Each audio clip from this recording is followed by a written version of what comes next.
dowladda waddanka Sacuudiga ayaa si ku meel gaar ah u sii deysay 3 dumar ah kuwaasi oo xuquuqda aadanaha u dooda waxaana ay ku soo eedeysnaayeen dacwado la xiriira u dhaqdhaqaaqida xuquuqda aadanaha iyo inay xiriir la sameeyeen dad ajaanib ah. Laba ilo wareed ayaa wakaaladda wararka ee Reuters waxa ay u sheegeen in la sii daayay 3 dumar ah isla markaana kuwo kale la sii deyn doono maalinka Axadda.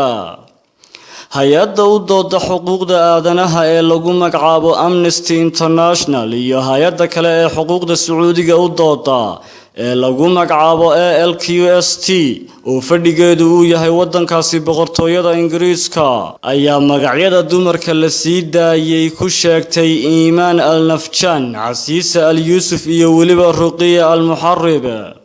warbaahinta dowladda waddanka Sacuudiga ayaa waxa ay sheegtay inaan si rasmi ah loo sii dayn 3 dumarka ayaa waxa ay ka mid ahaayeen 11 haween oo maxkamadayn ay ku socoto kadib markii lagu eedeeyay dacwado ay ku mutaysan karaan muddo 5 sano oo xabsi ah. Lynn Maloof oo ka tirsan hay'adda Amnesty International ayaa soo dhaweysay sii deynta balse waxa ay sheegtay inaan loo baahnayn in sii deynta laga dhigo mid ku meel gaar ah. waxaana ay tiri xabsi baa la dhigay, dadkii ay jeclaayeen ayaa laga xiray, waa la jirdilay, waana loo hanjabay, intaasoo dhanna waxay ku mutaysteen in xuquuqda dumarka ay u hadleen isla markaana dareenkooda aysan qarinin.